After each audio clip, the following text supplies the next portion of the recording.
California, Mr. and Mrs. Livingston have a baby and learn he's been born with no immunity at all. This means even the weakest germ can kill him. He'll have to live in isolation, and everything he touches must be decontaminated first. To keep him safe, Jimmy is put inside a plastic bubble where he'll have to live the rest of his life. This health issue makes Mrs. Livingston overprotective of her son, and she doesn't even take him home until he turns 4. When other kids try to meet him, she bursts their balloon to scare them away. She says the world out there is filthy and that he'll never have to leave the house again. The Livingstons have prepared the place for him. Jimmy's room is a big bubble so he can walk freely inside. There's a decontamination hatch so he can receive food and toys, and there are 2 pairs of retractable arms so the parents can still be affectionate with their son. Mrs. Livingston takes good care of him and reads to him every night, but she also keeps him very sheltered. He's only allowed to read magazines and watch TV that have sanitized content approved by a religious mom. Mrs. Livingston also homeschools Jimmy with propaganda so he can be an extreme nationalist like her. Whenever the neighborhood kids come to the front lawn covered in bubble wrap to make fun of him, Mrs. Livingston scares them away with cold water. Jimmy is only fed his mom's homemade food, which barely tastes like anything because she disapproves of fat and sugar too. She also complains when Mr. Livingston gets Jimmy a bicycle, thinking it could kill him. By the time Jimmy turns 16, he's gifted an electric guitar instead of a car like the other teens. One day Jimmy is looking through the window and sees the new neighbors moving in. They have a daughter called Chloe and Jimmy instantly falls in love with her. Mrs. Livingston isn't happy about this and would indirectly insult Chloe by reading Jimmy stories about boys that die for touching naughty neighbors. Since then, Jimmy pretends to wash the window every day just to look at her. This helps him reach puberty and he starts to wake up with wood in his pants. The first time he gets scared and hits it with a bat, so his mom has to calm him down and teaches him to repeat the Pledge of Allegiance until it goes away. Meanwhile, Chloe hangs out with friends from school who mock Jimmy and repeat ridiculous rumors about his situation. She scolds them for it and decides to finally introduce herself. Mr. Livingston opens the door without a care and Chloe follows the tube system to Jimmy's room, where he finds him falling out of the decontamination hatch. Jimmy gets nervous when he sees her body up close and calls her the bad word her mother uses, not knowing its real meaning. Chloe plays along and asks about his guitar, promising to come back tomorrow for another visit. The next Jimmy teaches her how to play guitar using the glove hands on the bubble and recites the pledge every time his body gets too interested. Since then, Chloe starts visiting Jimmy often and they have lots of fun together. Mrs. Livingston doesn't approve but she can't find a good excuse to stop them. On Jimmy's birthday, Chloe gifts him a guinea pig inside its own bubble, and for Halloween she brings a bunch of kids and candy so Jimmy can know what the holiday is truly like. The night of Chloe's birthday, she sneaks into Jimmy's room while drunk. Saying she wants a birthday kiss, she tries to enter the bubble, but she passes out in the decontamination chamber. On Chloe's prom night, she shows Jimmy her wonderful dress and he takes pictures. However, he's devastated to see her leave with her boyfriend Mark, who damages the bubble with his cigarette. A few nights later, Jimmy looks through the window and discovers Mark and Chloe kissing, which breaks his heart. The next day, Mrs. Livingston reminds him that all women will leave him someday. Sometime later, Chloe comes to see Jimmy with big news. Mark has asked her to marry him and the ceremony will happen this weekend at Niagara Falls. Chloe wants to give Jimmy one last gift before leaving and puts it in the decontamination hatch, but Jimmy is hurt and ignores the box. Instead, he gives her the guinea pig back and tells her to leave. Chloe leaves in tears, prompting Jimmy to finally open the gift. To his shock, he finds a homemade snow globe with the words "I love you." Jimmy screams in excitement and finally decides to take control of his life. He designs and builds a smaller version of the bubble that would allow him to leave home. This way he can stop the wedding. While his parents are sleeping, Jimmy tries to sneak out but falls and rolls downstairs. The noise wakes Mr. Livingston up but he stays in bed, silently encouraging his son. Once outside, Jimmy is excited over everything: dog poop, the sun, and the fact he can run.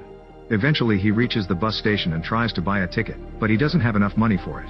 While trying to think of a new plan, he crosses the road and is hit by a bus. Luckily his bubble saves him. The people in the bus immediately come to check on him and when they hear of his goal, they agree to take him to Niagara Falls and pick him up to get him in the bus.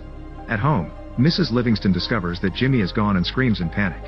She tries calling the police but they don't take her seriously, so she makes her husband make a fake kidnap note. However, he signs it with the Jews so it isn't taken seriously either. The couple decides to go looking for Jimmy themselves and they stop at the bus station, where the clerk tells them about the Niagara Falls plan.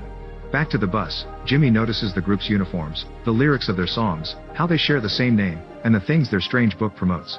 This makes him realize they're a cult, but calling them that gets the group angry and they kick him out of the bus.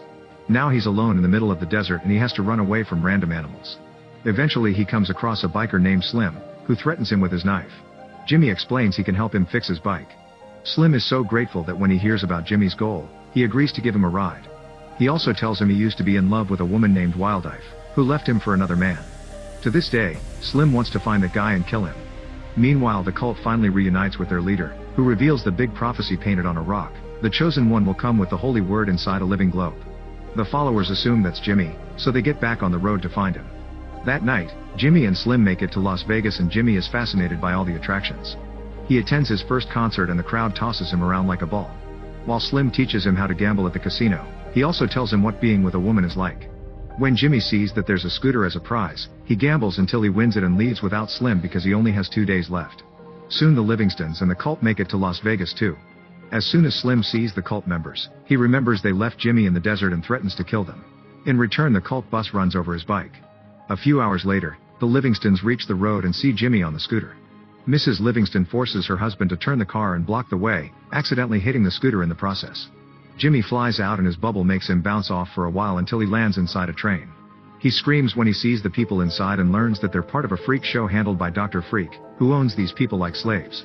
Suddenly the train stops and Jimmy bounces out, finding Dr. Freak waiting. Jimmy laughs at his size and Dr. Freak starts furiously breaking a car's windows as a threat. However, when he hears that Jimmy is the bubble boy, he thinks he could be part of his show.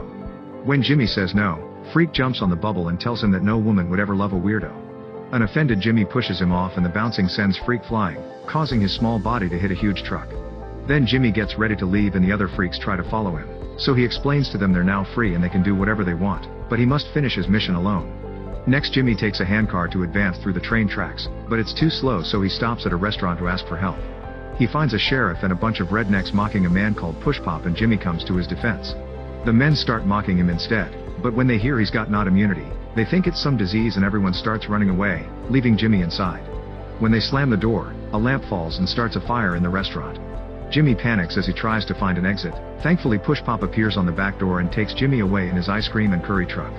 His driving is crazy and Jimmy almost falls, but at least they get away before the restaurant explodes. Meanwhile, the Livingstons reach the train and ask Freak about Jimmy. Mrs. Livingston treats Freak like a baby, offering to pay the information with candy. In the end, Mrs. Livingston calls Chloe and tells her to stay away from her son, insulting her without hesitation. While they're distracted, the other freaks steal the Livingstons' car. Since Freak wants his group back, he steals a truck and agrees to leave with the couple. Back to Jimmy, he shares his goal with Push Pop, who agrees to take him to Niagara Falls. Jimmy falls asleep during the trip and has a weird dream about Chloe being attacked by dinosaurs. He tries to save her, but the dinosaurs defeat him and Mark saves Chloe instead.